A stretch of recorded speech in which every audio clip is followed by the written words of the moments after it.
നിങ്ങളുടെ favourite shows ഇനി ഒരിക്കലും മിസ്സാവില്ല. ഇപ്പോൾ C5 കാണും നിങ്ങളുടെ ഫേവറേറ്റ് ഷോസ് തികച്ചും സൗജന്യമായി. അപ്പൊ പിന്നെ നമുക്കിത് ഉറപ്പിക്കാം.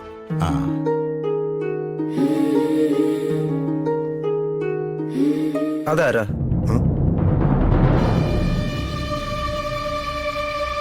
ഇവിടുത്തെ ആളാണോ?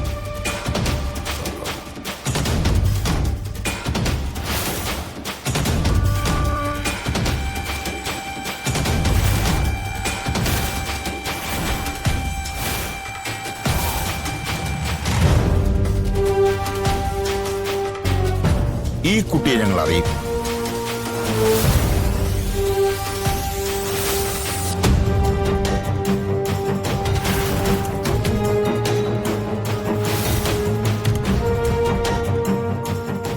ഈ കുട്ടിയെ ഞങ്ങളോട് വഴിയിൽ വെച്ച് സാനിയ പഠിക്കില്ലെന്നൊക്കെ പറഞ്ഞത്.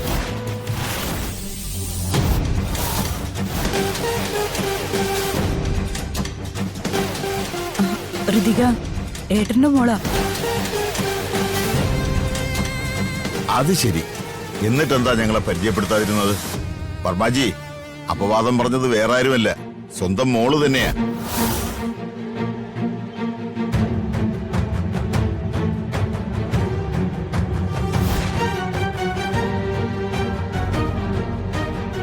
നമുക്കൊന്നുകൂടി ആലോചിച്ചിട്ട് പോരെ ഈ ബന്ധം? അത് മതി.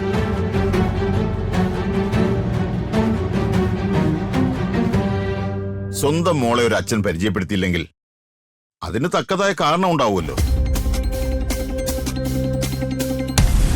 അതറിഞ്ഞിട്ട് മതി ഇനി അങ്ങോട്ടുള്ള നീക്കങ്ങൾ. വർമാജി, ഞങ്ങൾ ഇറങ്ങുക.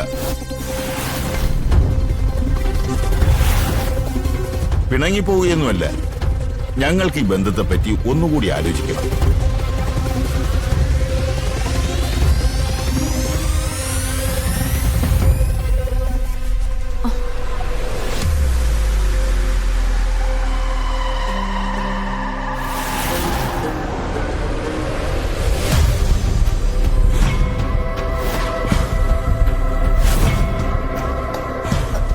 അച്ഛാ, അച്ഛാ,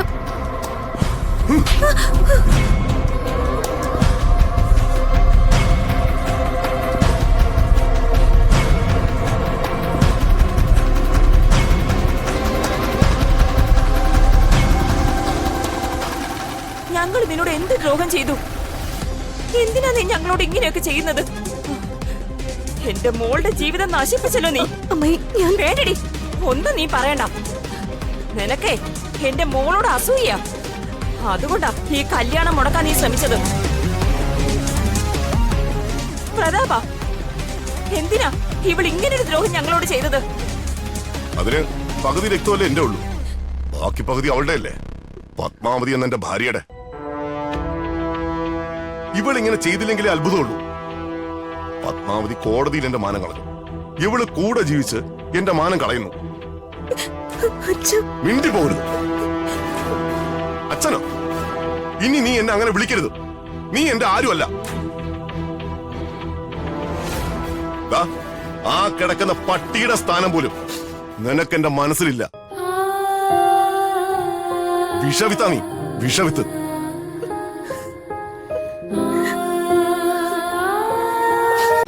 ഡൗൺലോഡ് ചെയ്യൂ C5 ആപ്പ്. കാണൂ എല്ലാ എപ്പിസോഡുകളും സൗജന്യമായി.